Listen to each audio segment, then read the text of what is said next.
அனைவருக்கும் வணக்கம். ஸோ இன்னைக்கு சயின்ஸ் வித் சரவணன் அப்படிங்கிற சீரீஸ்ல ஜெனடிக்ஸ் டாபிக்ல இருந்து கொஸ்டின்ஸ் தான் நம்ம பார்க்க போறோம். ஸோ ஆல்ரெடி ஒரு 4 டாபிக்ஸ் அப்படிங்கிற அளவுக்கு நம்ம போட்டிருக்கோம். அதுக்கும் நல்ல வரவேற்பு அப்படிங்கிறது கிடைச்சிருக்கு. ஸோ அந்த கொஸ்டின்ஸ் எல்லாமே தயவுசெய்து குறிச்சு வச்சுங்க, மார்க் பண்ணி வச்சுங்க. அப்படி இல்லை அப்படின்னா அதை டவுன்லோட் பண்ணி கூட வச்சுக்கோங்க அந்த பிடிஎஃப். ஓகேங்களா? ஸோ ரொம்ப ரொம்ப முக்கியமானது, பிகாஸ் அது எல்லாமே ப்ரீவியஸ் இயர்ல கேட்ட கொஸ்டின்ஸ். ஓகேங்களா? அடுத்து வரக்கூடிய குரூப் 4க்கும் சரி, இல்லை அடுத்து வரக்கூடிய எந்த ஒரு எக்ஸாமினேஷனுக்காக இருந்தாலும் சரி, அந்த கொஸ்டின்ஸ் கண்டிப்பாக வரும். புரியுங்களா? சோ அத தெளிவா படிச்சு வச்சுங்க. ஈவன் நீங்க ப்ரீவியஸ் இயர் क्वेश्चन பேப்பர் நீங்க செக் பண்ணாலே போதும், நிறைய ரிப்பீட்டட் क्वेश्चंस வரும். அதுல இன்னைக்கு நம்ம பார்க்கக்கூடிய டாபிக் ஜெனடிக்ஸ், மரபியல். இந்த டாபிக்ல இருந்து क्वेश्चन வராத எந்த ஒரு क्वेश्चन பேப்பரும் கிடையாது. சோ அந்த அளவுக்கு ரொம்ப இம்பார்ட்டன்டான ஒரு டாபிக் தான் ஜெனடிக்ஸ், மரபியல் அப்படிங்கிறது. சோ அந்த பாடத்துல இருந்து தான் இன்னைக்கு நம்ம பார்க்க போறோம். So welcome to ADA 247 Tamil channel. So நான் உங்கள் சரவணன். புரியுதுல? ரைட், ஃபர்ஸ்ட் ஒன், நம்மளுடைய சேனலுக்கு இப்பதான் நீங்க ஃபர்ஸ்ட் டைம் வரீங்க அப்படின்னா தயவுசெய்து சப்ஸ்கிரைப் பண்ணிக்கங்க. பக்கத்தில் இருக்க பெல் ஐக்கனையும் கிளிக் பண்ணிக்கங்க. சரிங்களா? இந்த வீடியோ உங்களுக்கு பிடிச்சிருந்துச்சு, இந்த வீடியோ எண்டில் இந்த வீடியோ உங்களுக்கு யூஸ்ஃபுல்லாக இருந்துச்சு அப்படின்னா லைக் பண்ணுங்க. உங்களுடைய ஃப்ரெண்ட்ஸ் சர்க்கிளுக்கும் இதை தயவுசெய்து ஷேர் பண்ணுங்க. ஓகேங்களா? ஸோ கமெண்ட்டும் பண்ணிக்கங்க. Okay, fine. ஸோ நம்மளுடைய ஆப் டவுன்லோட் பண்ணாதவங்க இது டவுன்லோட் பண்ணிக்கங்க. ஸோ இதில் தான் நம்மளுக்கு எல்லா நோட்டிஃபிகேஷன்ஸ் வரும். ஸோ அப்கமிங் வரக்கூடிய எல்லா கவர்மெண்ட் நோட்டிஃபிகேஷனாக இருந்தாலும் சரி, இல்லை daily quiz, current affairs, news papers எல்லாமே அவைலபிளாக இருக்கும். நீங்கள் அதில் டவுன்லோட் பண்ணிக்கலாம். Okay, right. சோ இன்னைக்கு டாபிக் ஜெனடிக்ஸ், மரபியல் அப்படிங்கிற டாபிக். ஓகேங்களா? சீரியஸ் நேம் என்னது? சயின்ஸ் வித் சரவணன் அப்படிங்கிற நேம்ல போயிட்டு இருக்கு. Okay, right. சோ ஆரம்பிக்கலாமா? தி ஃபர்ஸ்ட் क्वेश्चन ரொம்ப ரொம்ப ரொம்ப ஈஸியான ஒரு क्वेश्चन, எல்லாருக்கும் தெரியும் நினைக்கிறேன். எல்லாருக்குமே இந்த क्वेश्चन தெரியும். ஃபாதர் ஆஃப் ஜெனடிக்ஸ், மரபியலின் தந்தை. ஈவன் இந்த பிசிஎஸ்ஐ எக்ஸாம் இருக்கு பாத்தீங்கன்னா, அதுல ஒரு 4-5 தடவை இந்த क्वेश्चन கேட்டிருக்காங்க. ஈவன் நம்மளுடைய டிஎன்பிஎஸ்சி எக்ஸாமினேஷன்லயும் வேரியஸ் எக்ஸாமினேஷன்ல இந்த क्वेश्चंस கேட்டிருக்காங்க. சோ ஃபாதர் ஆஃப் ஜெனடிக்ஸ், மரபியலின் தந்தை யார் அப்படின்னு கேட்டாங்க. Option A Aristotle, option B Gregor Mendel, option C Carolus Linnaeus, option D Charles Darwin. So என்ன ஆன்சர் வரும்? வழக்கம் போல ஃபர்ஸ்ட் ஆஃப் ஆல் क्वेश्चंस மட்டும் நம்ம பார்க்கிறோம். ஓகேங்களா? இந்த क्वेश्चंसக்கு ஆன்சரை நீங்க மார்க் பண்ணி வச்சுக்கோங்க. பின்னாடி நம்ம இந்த क्वेश्चंस பார்த்த பின்னாடி ஆன்சர் வித் எக்ஸ்பிளனேஷனோட பார்க்கும்போது அது ஈஸியா நம்மளுக்கு அண்டர்ஸ்டாண்ட் ஆகும். ஓகேங்களா? சோ மார்க் பண்ணி வச்சுக்கோங்க. சப்போஸ் இதான் ஃபர்ஸ்ட் டைம் அந்த வீடியோ பாக்குறீங்க அப்படின்னா, சோ இப்படி தான் நம்மளுடைய சீரிஸ் இருக்கும். என்ன அப்படின்னா ஃபர்ஸ்ட் ஒரு 10 to 15 क्वेश्चंस வரும். வெறும் क्वेश्चंस மட்டும் வரும். ஃபர்ஸ்ட் ஆஃப் ஆல் அதுக்கு என்ன ஆன்சர் வரும் அப்படிங்கறத நீங்க மார்க் பண்ணி, நீங்களா ஒரு ரஃபா ஒரு மார்க் பண்ணி வச்சுக்கோங்க. தென் அதற்கப்புறம் அதனுடைய ஆன்சர் அண்ட் எக்ஸ்பிளனேஷன் பின்னாடி வரும். ஓகேங்களா? ரைட். சோ குறிச்சுங்க, இதுக்கு என்ன ஆன்சர் வரும்? சோ கண்டிப்பா இதுக்கு ஆன்சர் எல்லாருக்கும் தெரியும்னு நினைக்கிறேன். கண்டிப்பா தெரியும். ஏன்னா ரொம்ப ஈஸியான क्वेश्चन இல்லையா? சோ மேக்ஸிமம் தெரியும். ரைட், நெக்ஸ்ட் क्वेश्चन பார்க்கலாம். எக்ஸ்ட்ரா காப்பி, கடைசியா கேட்ட group 4 question. Extra copy of chromosome 21st ரிசல்ட்ஸ்ன்றாங்க. அதாவது 21வது இணையில ஒரு எக்ஸ்ட்ரா குரோமோசோம் ஆட் ஆயிருக்கு. ஏன்னா ஒரு குரோமோசோம் ஆட் ஆனாலும் சரி, ஒரு குரோமோசோம் டெலீட் ஆனாலும் சரி, புரியுது இல்லையா? அந்த மாதிரி இருந்துச்சு அப்படின்னா அது ஒரு குறைபாடு தான் நம்மளுக்கு. அப்ப அது என்ன குறைபாடு அப்படிங்கிறதா क्वेश्चन. குரோமோசோம் 21ல் ஏற்படும் ஒரு நகல் கூடுதலாக இருப்பின் அதனால் ஏற்படக்கூடிய நோய் எது அப்படின்னு கேட்கிறாங்க. ஆப்ஷன் ஏ கதிரியர்வால் ரத்தச்சோகை அப்படின்னு சொல்லக்கூடியது சிக்கிள் செல் அனிமியா அப்படின்னு சொல்றாங்க. Option B down syndrome, option C வந்து கிளைனிஃபெல்டர், ஆப்ஷன் டி வந்து தலாய்சீமியா, ஆப்ஷன் இ அப்படிங்கிறது ஆன்சர் நாட் நவுன் அப்படி வைக்கிறாங்க. இப்போ இந்த நோய்கள்ல எந்த நோய் வந்து 21வது இணையில் ஒரு குரோமோசோம் எக்ஸ்ட்ரா இருந்துச்சுன்னா அந்த நோய்க்கு பெயர் என்ன அப்படிங்கிறதா क्वेश्चन. சோ ஆன்சர் என்னங்க? ஆன்சர் என்ன வரும்? மார்க் பண்ணிட்டீங்களா? நெக்ஸ்ட் क्वेश्चन போயிடலாமா? Okay, right. சோ இது செகண்ட் क्वेश्चन. தேர்ட் क्वेश्चन போயிடலாமா? ரைட். தேர்ட் क्वेश्चन அப்படின்னு பார்த்தோம்னா, the enzyme involved in unwinding of DNA. கடைசி கேட்ட குரூப் 2 क्वेश्चन தான். ஓகேங்களா? சோ டிஎன்ஏவை வெட்டுவதில் அல்லது டிஎன்ஏவை பிரிப்பதில் ஈடுபடும் நொதி எது அப்படின்னு சொல்லி கேட்கிறாங்க. என்ன ஆன்சர் வரும்? ஆப்ஷன் ஏ டோலோமரேஸ், அடுத்து ஹெலிகேஸ், பாலிமரேஸ், லைகேஸ் அப்படின்னு சொல்லி கொடுக்குறாங்க. இதெல்லாம் வந்து நொதிகள், அதாவது டிஎன்ஏ இரட்டிப்பாதல் அப்படின்னு சொல்லுவாங்க. அதுல ஈடுபடக்கூடிய நொதிகள் தான். இதுல அந்த டிஎன்ஏவை 2 இழைகளாக பிரிப்பதில் ஈடுபடக்கூடிய நொதி எதுன்னு கேட்கிறாங்க. என்ன ஆன்சர் வரும் சொல்லுங்க? சோ ஆப்ஷன் ஏவா, ஆப்ஷன் பியா, ஆப்ஷன் சியா, ஆப்ஷன் டியா அப்படிங்கிறத பார்த்து சொல்லுங்க அப்போ. ரைட்டா? நெக்ஸ்ட் பார்க்கலாமா? ரைட், நெக்ஸ்ட் பார்க்கலாம். So fourth question, identify the correct pair அப்படின்னு சொல்றாங்க. என்ன அப்படின்னா நியூக்ளியோசைடு என்பது நைட்ரஜன் காரம் பிளஸ் பாஸ்பேட் அப்படின்னு சொல்லி கொடுக்குறாங்க. ரெண்டாவது ஆப்ஷன் பிரிமிடின் அப்படின்னு கொடுத்து சைட்டோசின் மற்றும் சுகர்னு கொடுக்குறாங்க. தேர்ட் ஆப்ஷன், அதாவது ஆப்ஷன் சி வந்து பியூரின் அப்படின்னு கொடுத்து அடினைன் மற்றும் குவானின் கொடுக்குறாங்க. ஆப்ஷன் டி நியூக்ளியோடைடுன்னு கொடுத்து நியூக்ளியோசைடு பிளஸ் சுகர்னு கொடுக்குறாங்க. இந்த இணையில எது கரெக்டான மேட்ச்? இதுவும் கடைசியா கேட்ட 2023ல கேட்ட ஒரு क्वेश्चन தான். குரூப் 4ல கேட்டது தான். சோ என்ன ஆன்சர் வரும் இதுக்கு அப்படிங்கிறத பார்க்கிறோம். Okay, right. நெக்ஸ்ட் क्वेश्चन போயிடலாமா? Fifth question, which is the diagrammatic representation of karyotype. அப்படியே இந்த லைன் வந்து அப்படியே நம்மளுடைய 10th சயின்ஸ் புக்ல அப்படியே கொடுத்திருக்காங்க. என்ன வரும் அப்படிங்கிறது, அதாவது குரோமோசோமின் வரைபட விளக்கம் எவ்வாறு அழைக்கப்படுகிறது அப்படின்னு சொல்லி கேட்குறாங்க. ஓகேங்களா? குரோமோசோமின் வரைபட விளக்கம். So option A idiogram, option B phenogram, option C வந்து கேரியோகிராம், ஆப்ஷன் டி வந்து ஃபிக்டோகிராம் அப்படின்னு சொல்லி கொடுக்குறாங்க. இதுக்கு என்ன ஆப்ஷன் வரும், என்ன ஆன்சர் வரும்? இது அப்படியே கொடுத்துருங்க, இந்த லைன் அப்படியே இருக்கு நம்மளுக்கு. இதுவுமே ப்ரீவியஸ் இயர்ல கேட்டிருக்காங்க. கிளியரா? ரைட். நெக்ஸ்ட் கொஸ்டின் போலாமா? So 5th question. அடுத்த 6th கொஸ்டின் பார்க்கலாம். Which of the following plants were mutation discovered by Hugo de Vries? Hugo de Vries அப்படிங்கிற அறிஞர் அவர்தான் மியூட்டேஷன் அப்படிங்கிற அந்த திடீர் மாற்றம் எந்த தாவரத்துல கண்டுபிடிச்சாரு அப்படிங்கறத क्वेश्चन. என்ன ஆன்சர் வரும்? சோ ஈனோதீரா ஃபல்லிடா, ஈனோதீரா ஒடோரடா, ஈனோதீரா லமாரிக்கானா அண்ட் ஈனோதீரா பார்ஃபிலோரா அப்படின்னு சொல்லி கொடுக்குறாங்க. இப்போ இதுல எந்த தாவரத்துல ஹியூகோ de Vries திடீர் மாற்றம் அல்லது சடுதி மாற்றத்தை கண்டறிந்தார் அப்படிங்கறத क्वेश्चन. என்ன ஆன்சர் வரும்? இது ரொம்ப ரொம்ப இம்பார்ட்டன்டான ஒரு क्वेश्चन. கரெக்ட்டா? சோ 6th ஒன் வெளியாச்சா? நெக்ஸ்ட் क्वेश्चन போலாமா? So next question. 7th question பார்த்தா which syndrome is produced due to the trisomy to chromosome number 13. இதுக்கு முன்னாடி பார்த்தோம்ல 21st பேர்ல ஒரு நகல் கூடுதலாக இருந்துச்சுனா அது என்ன நோய்? அப்போ ஒரு நோயின்னு சொன்னோம். அதே மாதிரி 13th பேர் 13வது இணையில் ஒரு குரோமோசோம் அதிகமாக இருந்துச்சுனா அதுக்கு பேர் ட்ரைசோமி. ட்ரைசோமி என்றால் ஆக்சுவலி பார்த்தோன்னா பேர்னு பார்க்கும்போது 2 குரோமோசோமா இருக்கும். அதுல ஒரு குரோமோசோம் ஆட் ஆயிடுச்சுன்னா அது பேர் ட்ரைசோமின்னு பேரு. புரியுதுங்களா? அப்ப 13வது இணையில் ஒரு குரோமோசோம் ஆட் ஆயிருச்சு, எக்ஸ்ட்ரா ஒன்று சேர்ந்துருச்சு. அப்படி என்றால் என்ன நோய் வரும்னு கேட்குறாங்க. Turner syndrome, Down syndrome, Patau syndrome and Klinefelter syndrome. So என்ன ஆன்சர் வரும்? 13வது இணை. இதுவுமே கேட்ட கொஸ்டின் தான் குரூப் 2ல. லாஸ்டா கேட்ட கொஸ்டின்லாங்க இதெல்லாமே. மேக்ஸிமம் 2023 தான் மேக்ஸிமம் நம்பர் ஆஃப் கொஸ்டின்ஸ் இருக்கு. கரெக்ட்? ஸோ 7th கொஸ்டின் பார்த்தாச்சா? ஸோ என்ன ஆன்சர் வரும்? அடுத்து so 8th question, choose the correct statement அப்படின்னு சொல்லி கொடுக்குறாங்க. First statement, adenine links with thymine. Adenine தயமினுடன் 2 ஹைட்ரஜன் பாண்டால் பிணைக்கப்பட்டிருக்கும்ன்றாங்க. சரி, ஓகே. சைட்டோசின் குவானைனுடன் ட்ரிபிள் ஹைட்ரஜன் பாண்டா பிணைக்கப்பட்டிருக்காங்க. சரி, okay. This is called complementary base pairing அப்படின்னு சொல்லி கொடுக்குறாங்க. ஸோ இத்தகைய இணை உறுதல் என்பது நிரப்புக்கார இணை உறுதல் என்று அழைக்கிறார்கள். புரியுதா? அடினைனும் தைமினும் 2 ஹைட்ரஜன் பிணைப்பால் டபுள் பாண்டோட பிணைக்கப்பட்டிருக்கும். சைட்டோசினும் குவானைனும் ட்ரிபிள் பாண்டோட பிணைக்கப்பட்டிருக்கும். இதுக்கு பேர் என்ன பேர் சொல்றாங்க? நிரப்புக்கார இணை உறுதல் அப்படின்னு பேர் வைக்கிறாங்க. இது 3 ஸ்டேட்மெண்ட்ல எது சரி எது தவறு, இதான் கொஸ்டின். ஓகேங்களா? ஸோ சரி தவறு இல்லை, சரியான கூற்றுகளை தானே எது சரி அப்படிங்கிறதா கேட்டிருக்காங்க. 1 மட்டும் சரியா, 2 மட்டும் சரியா, இல்ல 1 மற்றும் 3 சரியா, இல்ல 1 2 3 மூன்றுமே சரியா அப்படிங்கிறதா ஆப்ஷன்ல இருக்கு. ஸோ என்ன ஆன்சர் வரும்? ஸோ இதை கொஞ்சம் ரீட் பண்ற மாதிரி இருக்கு. ஏமான் நம்மளுடைய குரூப் 4ல இந்த மாதிரி ஸ்டேட்மெண்ட் கொஸ்டின்ஸ் கேட்க ஆரம்பிச்சிட்டாங்க. ஓகேங்களா? ஸோ ஸ்டாட்டிக் கொஸ்டின்ல இருந்து இப்போ கொஞ்சம் ஸ்டேட்மெண்ட் கொஸ்டின் அளவுக்கு கேட்க ஆரம்பிச்சிட்டாங்க. அதனால ஸ்டேட்மெண்ட் கொஸ்டினும் கத்துக்கணும். மேக்ஸிமம் ஸ்டேட்மெண்ட் கொஸ்டின் நம்மளுக்கு குரூப் 1 குரூப் 2 லெவலில் தான் கேட்பாங்க. பட் குரூப் 4லயுமே லாஸ்ட் ஆனது குரூப் 4லயுமே ஸ்டேட்மெண்ட் கொஸ்டின் கேட்க ஆரம்பிச்சிட்டாங்க. அதனால இந்த கொஸ்டின்ஸ் எல்லாம் எழுதி பழக ஆரம்பிச்சுக்கணும். ரைட்? ஸோ என்ன கொஸ்டின் வரும்? சரி, என்ன ஆன்சர் வரும்? என்ன ஆப்ஷன் வரும்? So 8th கொஸ்டினா? நெக்ஸ்ட் கொஸ்டின் பார்க்கலாமா? 9th question.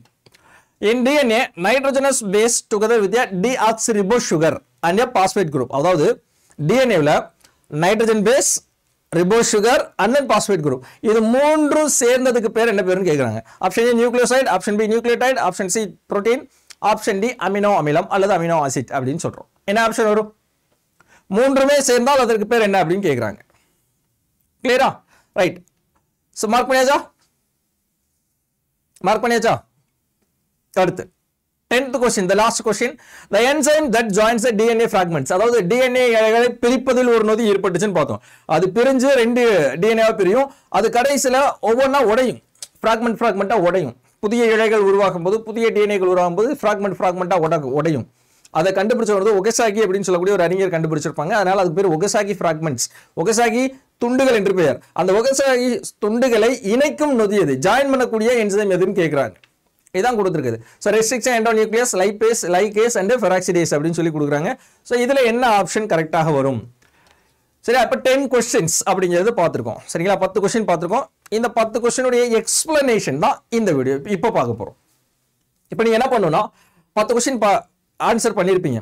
சில கொஸ்டின்லாம் தெரியாது, அதெல்லாம் வேண்டாம். எல்லாத்துக்குமே ABCD ஏதாவது ஒரு ஆப்ஷன் கிளிக் பண்ணியிருக்கணும். உங்களுக்கு தோணி இருக்கும்ல, ஏன்னா இதெல்லாமே மேக்ஸிமம் நம்ம படிச்சது தான். ஓகே, இதுக்கு இதுவாக இருக்கலாம், இதுக்கு இதுவாக இருக்கலாம்னு சொல்லி. இல்லை சார், நான் ஃப்ரெஷர், இப்போதான் நான் ஃபர்ஸ்ட் டைம் இந்த கொஸ்டினே கேள்விப்படுறேன், இந்த ஜெனடிக்ஸ் டாபிக்கே இப்போ தான் கேள்விப்படுறேன்னா உங்களுக்கு இது புதுமையாக இருக்கலாம். பட் ஆல்ரெடி அட்டன் பண்ணவங்க, ஆல்ரெடி ஜெனடிக்ஸ் டாபிக் கொஞ்சம் தெரிஞ்சவங்களுக்கு கண்டிப்பாக இந்த கொஸ்டின்லாம் பரிச்சயமான ஒரு கொஸ்டினாக தான் இருக்கும். ஓகேங்களா? ஸோ நீங்கள் ஒரு ஆப்ஷன் குறித்து வச்சிருப்பீங்கல்ல 10 கொஸ்டின் இருக்கும். இப்போ அந்த 10 கொஸ்டினோட ஆப்ஷன்ஸை மட்டும் அப்படியே பாருங்க, இது கரெக்டாக தப்பா. ஸோ ராங்னா நீங்கள் ஹானஸ்டாக ராங் போட்டுங்க, அதான் உங்களுக்கு நல்லது. அதனுடைய எக்ஸ்பிளனேஷனும் நம்ம பார்க்கலாம். ஓகேங்களா? பார்க்கலாமா? ஸோ எக்ஸ்பிளனேஷன் அப்படின்னு நம்ம பார்க்கும்போது ஃபர்ஸ்ட் ஒன், இது எல்லாருக்கும் தெரிஞ்ச ஒரு கொஸ்டின் நம்ம சொல்லணும். ஓகேங்களா? ஃபாதர் ஆஃப் ஜெனடிக்ஸ் யாருங்க? கிரெகர் அண்ட் ஜோஹன் மெண்டல் அப்படின்னு சொல்லக்கூடியவங்க தான் father of genetics. Option B is correct answer. So Aristotle யார் sir? Aristotle father of zoology அப்படின்னு சொல்லுவாங்க. ஃபாதர் ஆஃப் சுவாலஜி, விலங்கியலின் தந்தை அப்படின்னு சொல்லலாம். அல்லது ட்ரெடிஷனல் டெக்ஸானமியோட ஃபாதர், அதாவது பாரம்பரிய வகைப்பாட்டியலின் தந்தை என்றும் கூட அவர் அழைக்கலாம். அரிஸ்டாட்டில் பாரம்பரிய வகைப்பாட்டியலின் தந்தை, பாரம்பரிய வகைப்பாட்டியலின் தந்தை அப்படின்னு கூட சொல்லுவாங்க. So father of traditional taxonomy அப்படின்னு சொல்லுவாங்க.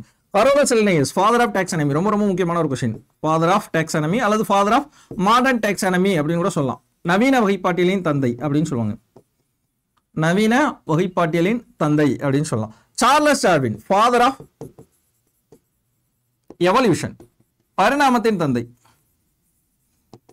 பரிணாமத்தின் தந்தை. ஸோ எல்லா கொஸ்டினையும் குறிச்சு வச்சுக்கோங்க, எல்லாமே கேட்கக்கூடிய ஒரு பாயிண்ட் தான். பரிணாமத்தின் தந்தை அப்படின்னு சொல்லுவாங்க. ஓகேங்களா? அப்போ ஒரு கொஸ்டினுக்கு ஒரு ஆன்சர் மட்டும் இல்லாமல் மற்ற மூன்றுமே கேட்கக்கூடிய கொஸ்டின்ஸ் தான். அதனால தெளிவாக ஞாபகம் வச்சுக்கணும். ஓகே ரைட், நெக்ஸ்ட் பார்க்கலாமா? Sir next question. ஓகே, பரிணாமத்தின் தந்தைன்னு சொல்லிட்டோமா? பரிணாமம்னா என்ன அப்படிங்கறத இங்க கொடுக்கப்பட்டிருக்கு. The branch of biology that deals with the genes, genetic variation and heredity of living organism is called genetics. So மரபணுக்கள், மரபியல் மாற்றம் மற்றும் உயிரியலில் பாரம்பரியமாதல் பற்றி படிக்கும் பிரிவுக்கு பேர் தான் என்ன சொல்றாங்க? மரபியல்னு சொல்றாங்க. இந்த மரபியலின் தந்தை தான் நம்ம வந்து யாரை சொல்றோம்? கிரெகர் அண்ட் ஜோஹன் மெண்டலை சொல்றோம். ஓகேங்களா? ஒரு தலைமுறையிலிருந்து அடுத்த தலைமுறைக்கு பண்புகள் கடத்தப்படுவதற்கு பாரம்பரியம், பாரம்பரியம்னா என்னது? அது மரபியல்னு சொல்லக்கூடியது. இப்போ நம்ம தாத்தாவுக்கு ஒரு கேரக்டர் இருக்கு, அது நம்மளுக்கு சரி அப்பாவுக்கு கடத்தப்பட்டிருக்கும், நம்ம அப்பாவிட்ட இருந்து நமக்கு கடத்தப்பட்டிருக்கும்ல. ஸோ இந்த பண்புகள் கடத்தப்படுதலுக்கு பேர் தான் பாரம்பரியம் அப்படின்னு சொல்றாங்க. கிளியரா? ரைட். இதை யார் ஃபர்ஸ்ட் எக்ஸ்பிளைன் பண்ணியிருப்பாங்க அப்படின்னா மெண்டல் தான் எக்ஸ்பிளைன் பண்ணியிருப்பாங்க. ஓகேங்களா? பட்டாணி செடி தாவரத்துல இருந்து, பைசன் சட்டைவம் சொல்லக்கூடிய அந்த பட்டாணி தாவரத்துல இருந்து தான் அதை எக்ஸ்பிளைன் பண்ணியிருப்பாரு 1860களில். ஸோ அதனால தான் அவர் ஃபாதர் ஆஃப் ஜெனடிக்ஸ், பாரம்பரிய சரி மரபியலின் தந்தை என்று அழைக்கிறோம். Okay. So next question, 21st pair 21வது இணையில் ஒரு நகல் கூடுதலாக இருப்பின் அந்த நோய்க்கு பேர் என்ன அப்படிங்கறத क्वेश्चन. சோ என்ன ஆன்சர் வருது? Option B, down syndrome. Down குறைபாடுங்க தான் exact answer. Option B is a correct answer. So யாரெல்லாம் ஆப்ஷன் பி போடுறீங்களோ அவங்கள கரெக்ட் ஆன்சர் குறிச்சு வச்சுக்கோங்க. ரைட், இது என்னது அப்படிங்கறத ஒரு எக்ஸ்பிளனேஷன் பார்க்கலாம். So down syndrome, trisomy. What's the meaning of trisomy? Sir நம்மளுக்கு மனிதன்ல 23 இணை குரோமோசோம்கள் இருக்கா? 23 pair of chromosome அப்படிங்கிறது இருக்கு. கரெக்ட்டா? அப்ப 23 பேர்னா 1 2 3 up to 23 வரையுமே. ஓகேங்களா? ஒவ்வொரு பேர்லயுமே எத்தனை இருக்கும்? ஃபார் எக்ஸாம்பிள் ஃபர்ஸ்ட் பேர், செகண்ட் பேர், தேர்ட் பேர் அப் டு 23rd வரை இருக்கும். ஃபர்ஸ்ட் பேர்ல XY இருக்கும், XY தென் XY அப்படி அப்படியே வந்துட்டே இருக்கும். புரியுதா? அப்போ ஒரு பேர்ல எத்தனை குரோமோசோம் இருக்கு? 2 குரோமோசோம் இருக்கு. அப்ப ரெண்டுமே 2n ஸ்டேட்ல இருக்கு. அப்ப என்ன பண்றாங்க? ஒரு நகல் கூடுதலாக இருப்பின் அப்படிங்கும்போது 2n ஓட ஒரு பிளஸ் 1 ஆட் ஆயிருச்சு அப்படின்னா அதுக்கு பேரு ட்ரைசோமின்னு பேரு. சப்போஸ் 2n ல -1 ஆயிருச்சு அப்படின்னா அதுக்கு பேரு மோனோசோமின்னு பேரு. இது கூட ஒரு क्वेश्चन. ஒரு சில காம்ப்ளிகேஷன்ல, ஒரு சில விஷயங்கள்ல 2n மே கேன்சல் ஆகும். அந்த ரெண்டுமே ஒரு பேரே கேன்சல் ஆகும். அப்ப 2n என்ன சொல்லலாம்? அந்த 2n ல 1 அப்படியே கேன்சல் ஆகும். அப்ப 2n -2 அப்படின்னு சொல்லுவாங்க. இது பேர் நல்லிசோமின்னு பேரு. சோ இது கூட ஒரு क्वेश्चन கூட கேட்பாங்க, நம்மளுக்கு ஃபார்முலா வச்சு क्वेश्चन கேட்கப்படலாம். புரியுது இல்லையா? என்ன கேக்குறாங்கன்னா 21வது இணையில் ட்ரைசோமி இருந்துச்சுன்னா அந்த சிண்ட்ரோமுக்கு பேரு டவுன் சிண்ட்ரோம், டவுன்ஸ் குறைபாடு அப்படின்னு சொல்றாங்க. டவுன் குறைபாடு அப்படின்னு சொல்லுவாங்க. அதுவே 13வது இணையில ஏற்பட்டால் அது பேர் பட்டாவு குறைபாடு. இது பின்னாடி வரக்கூடிய ஒரு क्वेश्चन கூட இருந்துச்சு, நம்ம பார்த்தோம். சரிங்களா? 13th பேர்ல ஏற்பட்டுச்சுன்னா அது பட்டாவு குறைபாடு. அதுவும் ட்ரைசோமி தான், இதுவும் ட்ரைசோமி தான். புரியுங்களா? இந்த மாதிரி ஒரு 4 வகையான நோய்கள் அப்படிங்கிறது இருக்கு. இதை பத்தியும் நம்ம கிளாஸ்ல எக்ஸ்பிளைன் பண்ணியிருக்கோம். மார்னிங் 5:30 AM வந்து முன்னாடி பார்த்தோன்னா ஒரு 30 வீடியோஸ் வந்திருக்கும். நீங்க போய் பாருங்க. நம்மளுடைய ADA 2% தமிழ் சேனல்லே போயிட்டீங்க அப்படின்னா நம்மளுடைய சயின்ஸ் வீடியோ பாருங்க. அது பார்க்கும்போது இந்த ஜெனடிக்ஸ் பாடத்தை கிளியரா எக்ஸ்பிளைன் பண்ணியிருக்கோம். At the same time live கிளாஸ்லேயே ஒரு 2 hours எக்ஸ்பிளைன் பண்ணியிருக்கோம். பாருங்க, அதையும் கூட பாருங்க. ஒட்டுமொத்தமா ஸ்டார்டிங்ல இருந்து அப் டு எண்ட் வரை ஃபுல்லா. புரியுதுன்னா? ஒரு கிளாஸ் பாத்தீங்கன்னா ஒரு கிளாஸ்ல எப்படி உட்காந்துருக்கீங்களோ அப்படி இருக்கும் அந்த கிளாஸ். ஸோ பார்க்காதவங்க மறக்காம போய் பாருங்க. அதுல இருந்து நோட்ஸ் தயவு செய்து எடுத்துக்கங்க. ஓகேங்களா? லைவ் வீடியோல ஒரு 2 hours நம்ம எடுத்திருப்போம். ரீசெண்டாக தான் எடுத்திருப்போம். லைவ் வீடியோக்குள்ள போனீங்க அப்படின்னா நம்மளுடைய 2 hours மாரத்தான் அப்படின்னு சொல்லி ஒரு தமிழ்ல இருக்கும். அதுல போய் ஃபுல் அண்ட் ஃபுல் ஜெனடிக்ஸ் மட்டுமே தான் எடுத்திருப்பேன். இந்த டாப்பிக்கை ரொம்ப கிளியரா எக்ஸ்பிளைன் பண்ணியிருப்போம். அதை மட்டுமே பார்த்து நீங்க நோட்ஸ் எடுத்து வச்சுக்கோங்க. டெஃபினட்டா அப்கமிங் வரக்கூடிய எக்ஸாமினேஷனுக்கு அது மட்டுமே போதும்னு நான் சொல்லுவேன். ஸோ அந்த அளவுக்கு இருக்கும். நீங்கள் அதை பார்த்துட்டு கூட கமெண்ட்டில் சொல்லுங்கள், is it correct R not, அல்லது அது உங்களுக்கு பிடிச்சிருக்கு பிடிக்கல அப்படிங்கிற விஷயத்த நீங்கள் அதில் கமெண்ட்டில் கூட நீங்கள் சொல்லலாம். ஸோ அதில் கூட இதை நம்ம எடுத்திருப்போம், டீட்டெயிலாக எடுத்திருப்போம். ஒரு 4 வகையான நோய்கள் பற்றி நம்ம எடுத்திருப்போம். அதில் 2 வகையான நோய்கள் தான் இந்த சாப்டரில் கொடுத்துருக்கோம். அட் த சேம் டைம் இந்த மாதிரி கொஸ்டின்ஸ்லாம் பார்த்தோன்னா ப்ரீவியஸ் கொஸ்டின் பேப்பர் பார்த்தோம் அப்படின்னா 50 கொஸ்டினாக கூட தனித்தனி வீடியோவாக போட்டிருக்கோம். ஃபிசிக்ஸுக்கு தனியாக 50 கொஸ்டின், கெமிஸ்ட்ரிக்கு தனியாக 50 கொஸ்டின், பயாலஜிக்கு தனியாக 50 கொஸ்டின் அப்படின்னு சொல்லி போட்டிருக்கோம். அப்கமிங்லையும் அடுத்து வரக்கூடிய செஷன்லையும் அடுத்தடுத்து வரக்கூடியதிலும் இந்த மாதிரி 50 கொஸ்டின் நம்ம போகிறதுக்கு ட்ரை பண்ணிட்டு இருக்கோம். கண்டிப்பாக அடுத்தடுத்த வீடியோஸ் வரும், சரிங்களா? அதுக்கு நீங்கள் சப்போர்ட் பண்ணுங்க. ஸோ இந்த 50 கொஸ்டின்ஸ் நீங்கள் பார்க்காதவங்களும் தயவுசெய்து போய் அதையும் போய் பார்த்து வச்சுக்கோங்க, சேவ் பண்ணி வச்சுக்கோங்க. ஏன்னா அந்த கொஸ்டின்ஸ் எல்லாமே ரொம்ப இம்பார்ட்டன்டான கொஸ்டின்ஸ், எல்லாமே 2022-23 கேட்ட கொஸ்டின். அதான் வந்து ஹைலைட். அது நியூ சிலபஸ் மாத்தின பின்னாடி எடுக்கப்பட்ட கொஸ்டின்ஸ், சரியா? ஓகே, நெக்ஸ்ட் கொஸ்டின் பார்க்கலாமா? The enzyme involved in unwinding of DNA. So DNA பிரிப்பதில் ஈடுபடக்கூடிய நொதி எது அப்படின்னா helicase. Option B is correct answer. சரிங்களா? அப்ப DNA பிரிப்பதில் ஈடுபடக்கூடிய நொதிகள் அப்படின்னு எடுக்கும்போது DNA பிரிதல் இப்படி தான் இருக்கும், DNA ரெப்ளிகேஷன். ஒரு DNA இப்படி வந்துட்டு இருக்கும், இப்படி வந்துட்டு இருக்கும்போது 2 DNA-வா உடையுது. அப்ப 2 DNA உடையக்கூடிய இடத்துல இந்த இடத்துல யாரா இருப்பாங்க? ஒரு நொதி வந்து தான் என்ன பண்ணும், 2ஐயும் பிரிக்கும். ஸோ பார்த்தீங்க அப்படின்னா அந்த இடத்துல இருக்காங்க யாரு? ஹெலிகேஸ் அப்படிங்கிற ஒரு நொதி. ஈவன் பிரைமேஸும் அதுக்கு ஹெல்ப் பண்ணும். பிரைமேஸ் அப்படிங்கிற நொதியும் அந்த அன்வெண்டிங் ஆஃப் டிஎன்ஏக்கு ஜஸ்ட் ஹெல்ப் பண்ணும். ஆனால் ரொம்ப முக்கியமான நொதி எது? ஹெலிகேஸ் தான். ஸோ டிஎன்ஏ இரட்டை சுருள் பிரிய ஹெலிகேஸ் நொதி உதவும் அப்படிங்கிற ஒரு பாயிண்ட், ரொம்ப முக்கியமான ஒரு பாயிண்ட். ஆக்சுவலி இதில் இருக்க எல்லா விதிகள் பிரைமேஸ் பற்றியும், அடுத்து பார்த்தோம் அப்படின்னா லைகேஸ் பற்றியும், டோபோஐசமரைஸ், பாலிமரைஸ், இது எல்லா நொதிகள் பற்றியும் கொடுக்கப்பட்டிருக்கும். டிஎன்ஏ ரெப்ளிகேஷன் அப்படிங்கிற ஒரு டாபிக் 10th சயின்ஸில் மரபியல்னு ஒரு டாபிக் இருக்கும், அதில் கொஞ்சம் கூடுதலாக தகவலாக இருக்கும். அதெல்லாம் நம்மளுக்கு தேவையானது ஹெலிகேஸ், அதனால அந்த பாயிண்ட்டை மட்டும் எடுத்து போட்டுருக்கோம். ஸோ ஒரு டிஎன்ஏ இப்படி வந்துகிட்டே இருக்கும்போது 2 டிஎன்ஏ பிரிக்கக்கூடிய இடத்துல யார் இருக்கா? ஹெலிகேஸ் தான் இருக்காங்க. புரியுதா? அப்போ டிஎன்ஏ பிரிப்பதில் ஈடுபடும் நொதி யாரு? Helicase is a correct answer. The next question, the correct pair எது அப்படின்னு பார்த்தோம்னா பியூரின் தான். அடினைன் மற்றும் குவானின் சேர்ந்தது தான் பியூரின் அப்படின்னு சொல்லுவாங்க. அதை மட்டும் கரெக்ட் பேர் அப்படின்னா option C is a correct answer. அப்போ மற்றதெல்லாம் எப்படி இருக்காங்கன்னு சொல்றீங்க? சார் நியூக்ளியோசைடு அப்படின்றால் நைட்ரஜன் பேஸ் பிளஸ் பாஸ்பேட் சேர்ந்தது இல்லை, சுகர் சேர்ந்தது, சரிங்களா? சுகர் சேர்ந்ததுதான் அது பேர் நியூக்ளியோசைடுன்னு பேர். அதாவது சர்க்கரை, டிஆக்சிரிபோஸ் சுகர், டிஆக்சிரிபோஸ் சர்க்கரை சேர்ந்தா அது பேர் நியூக்ளியோசைடு. பிரிமிடின் அப்படின்னா சைட்டோசின் மற்றும் சுகர் இருக்கு, இந்த இடத்துல தைமின் வந்திருக்கணும். தைமின் வந்துருந்துச்சுன்னா அது கரெக்ட், அதான் நைட்ரஜன் பேசஸ். அடினைனும் குவானினும் சேர்ந்துச்சுன்னா அது பேர் பியூரின் தான், கரெக்ட் தான். Option C is correct answer. Nucleotide என்றால் நியூக்ளியோசைடு பிளஸ் சுகர் இருக்கு, ஆக்சுவலி சுகர் வர இடத்துல பாஸ்பேட் வந்துருந்துருக்கணும். ஸோ பாஸ்பேட் வந்திருந்தால் அந்த இடத்துல நியூக்ளியோடைடுன்னு தான் அர்த்தம், புரியுதா? ஸோ இதுதான் வந்து தவறான ஆன்சர்ஸ். அப்போ எது கரெக்டாக மேட்ச் ஆயிருக்கு அப்படின்னா ஆப்ஷன் சி இஸ் கரெக்ட் பேர், ஓகேங்களா? இந்த இடத்துல பார்த்தோம்னா இதான் டிஎன்ஏ ஸ்ட்ரக்சர் இப்படி தான் இருக்கும். உள்ள இருக்கக்கூடிய நைட்ரஜன் உள்ள இருக்கக்கூடிய காரங்கள், இந்த நைட்ரஜன் காரங்கள் இருக்கு பார்த்தீங்களா? அடினைன் தைமினுடன் 2 ஹைட்ரஜன் உட்பண்டால் பிணைக்கப்பட்டிருக்கும். பின்னாடி கூட ஒரு கொஸ்டினா இருக்கு, சைட்டோசின் குவானினுடன் ட்ரிபிள் பாண்டோட பிணைக்கப்பட்டிருக்கும், புரியுதா? இதுல இந்த அடினைன் மற்றும் குவானின் இந்த 2 பேரை தான் நம்ம என்ன சொல்லுவோம்னா பியூரின் அப்படின்னு சொல்லுவாங்க. பியூரின். சைட்டோசின் மற்றும் தைமின், சைட்டோசின் மற்றும் தைமின் இந்த 2 வரையும் பிரிமிடின் அப்படின்னு சொல்லுவாங்க. பிரிமிடின் அப்படின்னு சொல்லுவாங்க. ஸோ அடினைனும் குவானைனும் பியூரின், சைட்டோசின் மற்றும் தைமினை பிரிமிடின் அப்படின்னு சொல்லுவாங்க. அது மொத்தம் இந்த 4 பேருமே யாரு? நைட்ரஜன் பேசஸ், நைட்ரஜன் காரங்கள், நைட்ரஜன் பேசஸ், நைட்ரஜன் காரங்கள் அப்படின்னு சொல்லுவாங்க. அப்ப நைட்ரஜன் காரங்கள் மொத்தம் எத்தனை இருக்கு? 4 காரங்கள் இருக்கு. அதுல பியூரின் 2, பிரிமிடின் 1. பியூரின் யாராரு? அடினைன் மற்றும் குவானின். பிரிமிடின் யாரு? சைட்டோசின் மற்றும் thymine. That's all. Okay, right. Next question பார்க்கலாமா? சோ ஒரு சிற்றினத்தின் வரைபட விளக்கம், அதாவது கேரியோடைப் அப்படின்னு சொல்லக்கூடிய வரைபட விளக்கம் என்ன அப்படின்னு பார்த்தோம்னா இடியோகிராம் பேர், சரிங்களா? இது அப்படியே 10th சயின்ஸ்ல மரபியல் டாபிக்ல அப்படியே டைரக்டாவே இந்த லைன் அப்படியே இருக்கு, சரியா?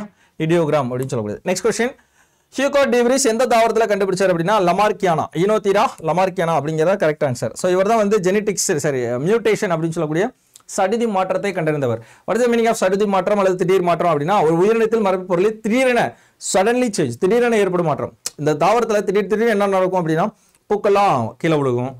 பொதுவாக தாவரங்கள் பார்த்தோம் அப்படின்னா பகலில் மலரும், இரவில் மூடிக்கொள்ளும் பூவானது. ஆனால் இந்த தாவரத்தில் பகல்ல மூடிக்கிறோம், இரவுல மலரும். அப்போ என்ன உல்டாவா நடக்குது, புரியுதா? இயற்கை மாற்றத்துக்கு மாறுதலாக நடக்குது. அப்போ ஏதோ ஒரு மாற்றம் இருக்கிறதுனால தான் இது இரவில் பூ பூக்குது. இப்போ இதோட ஒரு கொஸ்டின், இரவில் பூ பூக்கும் தாவரம் இதனோட ஒரு கொஸ்டினை கேட்பாங்க. அதுதான் யார்? ஈனோதீரா லமார்க்கியானா அப்படின்னு சொல்லக்கூடியது. ஈனோதீரா லமார்க்கியானா ஆக்சுவலி இது வந்து தாவரவியல் பேர். இதோட ஒரிஜினல் நேம் என்ன அப்படின்னா ஈவினிங் பிரைம்ரோஸ் அப்படின்னு சொல்லுவாங்க. ஈவினிங் பிரைம்ரோஸ் அப்படின்னு சொல்லுவாங்க. தட் மீன்ஸ் என்ன அர்த்தம்? ஈவினிங் பிரைம் ரோஸ் என்றால் அந்தி மந்தாரை அப்படின்னு சொல்லி தமிழ்ல சொல்றாங்க. அந்த தாவரத்துடைய பேர் என்ன பேருங்க? அந்தி மந்தாரை. இந்த தாவரத்துல தான் அவர் கண்டுபிடிச்சிருப்பாரு. அந்த தாவரத்துடைய தாவரவியல் பேர் தான் ஈனோத்திரா லமார்க்கியானா. ஓகேங்களா? யார் கண்டுபிடிச்சா? So introduced by Hugo de Vries அப்படின்னு சொல்லக்கூடிய அறிஞர். திடீர் மாற்றம்னா என்ன? திடீரென ஏற்படும் மாற்றம். இது கூட ஒவ்வொன்றும் கொஸ்டின் தான். Mutation is suddenly change, fast change, slow change அப்படி கொடுப்பாங்க.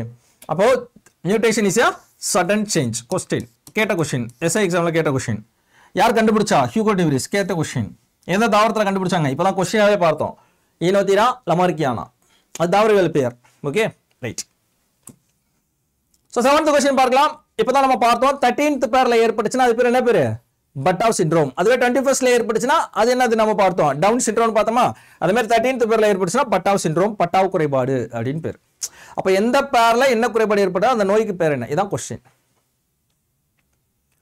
ஸோ நெக்ஸ்ட் ஒன், அடினைன் தைமினுடன் 2 ஹைட்ரஜன் பிணைப்புல பிணைக்கப்பட்டிருக்கும். கரெக்ட் தான்.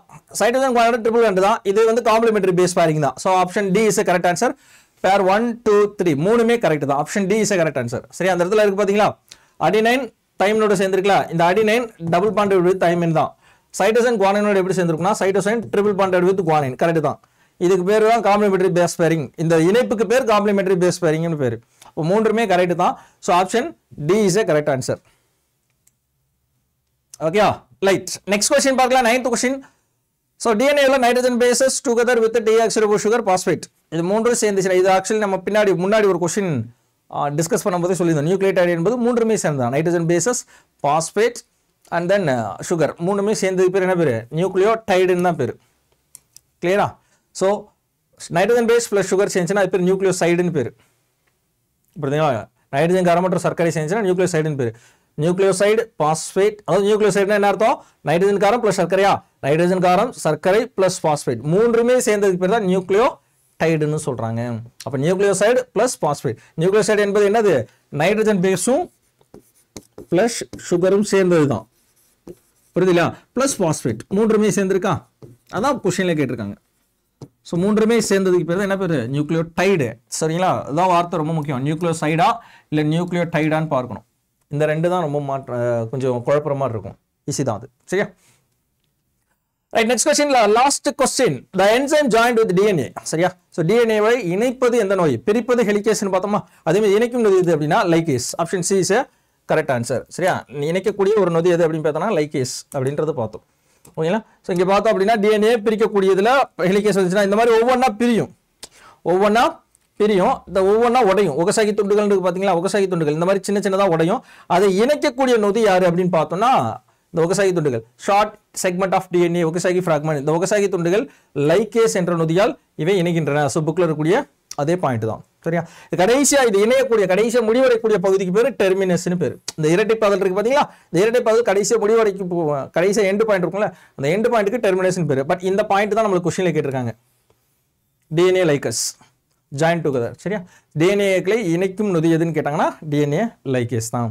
ஸோ எத்தனை கொஸ்டின்? 10 கொஸ்டின்ஸ் அப்படிங்கிறத நம்ம பார்த்துருக்கோம். ஓகே, இந்த 10 கொஸ்டின்ஸ் அப்படிங்கிறதுல இந்த 10 கொஸ்டின்ஸ் அப்படின்றவங்க பார்க்கணும்ல. ஸோ பிடிஎஃப் நீங்கள் டெவலப் பண்ணிக்கலாம். அட் த சேம் டைம் இந்த 10 கொஸ்டின்ஸ்ல எத்தனை ராங் ஆன்சர் இருக்கு அதை மட்டும் கமெண்ட் செக்ஷன்ல தயவுசெய்து சொல்லுங்க. ஓகேங்களா? ஸோ 10க்கு 10 அவுட் ஆஃப் நான் வந்து 1 தான் தப்பா இருக்கேன் 1ன்னு போடுங்க. 10 அவுட் ஆஃப் 5 தப்பா இருக்கேன், 10 அவுட் ஆஃப் 10மே நான் தப்பா இருக்கேன், தப்பே கிடையாது போடுங்க. சரியா? கமெண்ட் செக்ஷன்ல சொல்லுங்க. எப்பவுமே எத்தனை ரைட் ஆன்சர் இருக்குன்னு நம்ம பார்க்கக்கூடாது, எத்தனை ராங் ஆன்சர் இருக்குன்னு பார்க்கணும். அப்போ அது ஏன் ராங் ஆன்சரா இருக்கு, அதுக்கான எக்ஸ்பிளனேஷன் என்னன்றது இந்த வீடியோல உங்களுக்கு எக்ஸ்பிளைன் பண்ணியிருப்போம். அடுத்தடுத்த வீடியோக்குள்ள நம்ம என்ன பண்றோம் அப்படின்னா இந்த மாதிரி சில டாபிக்ஸ் கொடுத்து அதனுடைய எக்ஸ்பிளனேஷன் கொடுக்க போறோம். ரைட். ரொம்ப முக்கியமான ஒரு விஷயம் என்ன அப்படின்னா, ஸோ நம்மளுடைய டிஎன்பிஎஸ்சி குரூப் 4 அதுக்கு ஆன்லைன் லைவ் கிளாஸ் அப்படிங்கிறது நம்மளுடைய ADA 247 தமிழ்ல போயிட்டு இருக்கு. ஸோ பேட்ச் வந்து 11th ஜனவரிலேருந்து ஆரம்பிச்சு போயிட்டு இருக்கு. இதில் ஜாயின் ஏன்னா அப்கமிங் வரக்கூடியது குரூப் 4 தான், அதில் மாற்றுக்கிறதே இல்லை. இன்னும் ஒரு சில தினங்களில் நோட்டிஃபிகேஷன் வந்துடும். அப்போ அதில் நீங்கள் ஜாயின் பண்ணிட்டீங்க அப்படின்னா கண்டிப்பாக பாஸ் ஆக முடியுமா? கண்டிப்பாக பாஸ் ஆகலாம். ஏன்னா ஜூன் மாதம் தான் நம்மளுக்கு எக்ஸாம் வரப்போகுது, நிறைய டைம் இருக்குது. ஸோ லைவ் கிளாஸ் ரெக்கார்டட் எல்லாமே available, test materials and then test batch எல்லாமே ப்ரொவைட் பண்ணிடுவாங்க. ஸோ அதில் நீங்கள் ஜாயின் பண்ண விரும்புனீங்கன்னா டிஸ்கிரிப்ஷனில் பார்த்தீங்க அப்படின்னா ஸோ இந்த மாதிரி ஒரு லிங்க் இருக்கும். So to join group 4 batch அப்படின்னு சொல்லி இந்த லிங்க்கை நீங்கள் கிளிக் பண்ணிங்கன்னா, இப்போ நம்ம வீடியோ பார்த்துட்டு இருக்கீங்க, இந்த வீடியோவில் கீழே டிஸ்கிரிப்ஷனில் இந்த லிங்கை கிளிக் பண்ணிங்கன்னா ஸோ இந்த மாதிரி ஒரு பேட்ச் ஓப்பன் ஆகும். ஸோ இந்த மாதிரி ஒரு பேஜில் இங்கே பாருங்க. ஸோ இந்த மாதிரி பேஜ் ஓப்பன் ஆகும். இதில் வந்து லாஸ்ட் இங்கே பாருங்க டிஎன்பிஎஸ்சி குரூப் 4 லைவ் கிளாஸ் அப்படின்னு சொல்லி இருக்கும். அதில் வந்து கீழே பாருங்க வியூ ஆஃபர்ஸ்னு ஒன்று இருக்கா, அதை நீங்கள் கிளிக் பண்ணீங்க அப்படின்னா ஸோ இந்த மாதிரி ஒரு பேஜ் ஓப்பன் ஆகும். இதில் போய் ஸோ என்னுடைய கூப்பன் கோடு, ஸோ இந்த சயின்ஸ் கிளாஸ் எப்படி இருந்துச்சு அப்படிங்கிறத பற்றி உங்களுக்கு தெரியும். ஸோ இந்த மாதிரி தான் நம்மளுடைய கிளாஸஸ் அப்படிங்கிறது போகும். ஓகே, ஸோ இவர் தான் சயின்ஸுக்கு வந்தால் கொஞ்சம் நல்லா இருக்கும் அப்படின்னு ஃபீல் பெட்டர் ஃபீல் பண்ணீங்க அப்படின்னா ஸோ தாராளமாக இந்த கூப்பன் கோடை நீங்கள் யூஸ் பண்ணிக்கலாம். என்னுடைய கூப்பன் கோட் அப்படின்னு பார்த்தோன்னா ஸோ மேலே எல்லா இடத்துலையும் இருக்கும் Y869. இதில் நீங்கள் கூப்பன் அப்ளை பண்ணிட்டீங்க அப்படின்னா உங்களுக்கு டிஸ்கவுண்ட் பண்ணுவாங்க. டிஸ்கவுண்ட் பண்ணி எவ்வளோ அமௌண்ட் இருக்கோ ஸோ 2199 அப்படின்னு சொல்லக்கூடிய. அதுக்கப்புறம் கிளிக் பண்ணி பேமெண்ட் பண்ணிட்டீங்க அப்படின்னா நீங்கள் அந்த லைவ் கிளாஸில் ஜாயின் பண்ணிக்கலாம். சப்போஸ் என்னால் லைவ் கிளாஸ் ஜாயின் பண்ண முடியல சார் அந்த டைமிங்கில் அப்படின்னா அது ரெக்கார்டராகவும் அவைலபிளாக இருக்கும். You can join it. சரிங்களா? கண்டிப்பாக அதை பார்த்து அடுத்த நாளில் அதில் கொஸ்டின்ஸ் கூட நீங்கள் கேட்கலாம். ஸோ இதான் குரூப் 4 பற்றி நம்மளுக்கு இருக்குது. அதோட ரொம்ப முக்கியமான ஒரு அனௌன்ஸ்மெண்ட் என்னன்னா, நம்ம வெறித்தனமாக வெயிட் பண்ணிட்டு இருக்கக்கூடிய ஃபாரஸ்டர் பேட்ச். ஸோ ஃபாரஸ்டர் பேட்சும் டு பி லான்ச். ஓகேங்களா? வெயிட் பண்ணுங்க. ஸோ அதற்குரிய அனௌன்ஸ்மெண்ட் இன்னும் 1-2 தினங்களில் கண்டிப்பாக வந்துடும். ஸோ அதற்குரிய அனௌன்ஸ்மெண்ட்டும் வரும். ஸோ குரூப் 4 விட வேற லெவலில் வெயிட் பண்ணிட்டு இருக்குது ஃபாரஸ்டர் பேட்சுக்கு மட்டும்தான். ஸோ அதுக்கு நானும் வெயிட்டிங்கில் தான் இருக்கேன். பார்க்கலாம், அதோடைய அனௌன்ஸ்மெண்ட் வந்துச்சுன்னா கண்டிப்பாக நம்ம வந்து வீடியோ போட போகிறோம். ஓகே, ஸோ தொடர்ந்து வாட்ச் பண்ணுங்க. கீப் வாட்சிங், keep preparing. Thank you, thanks for all. அடுத்து ஒரு நல்ல வீடியோவில் சந்திக்கலாம். And then bye.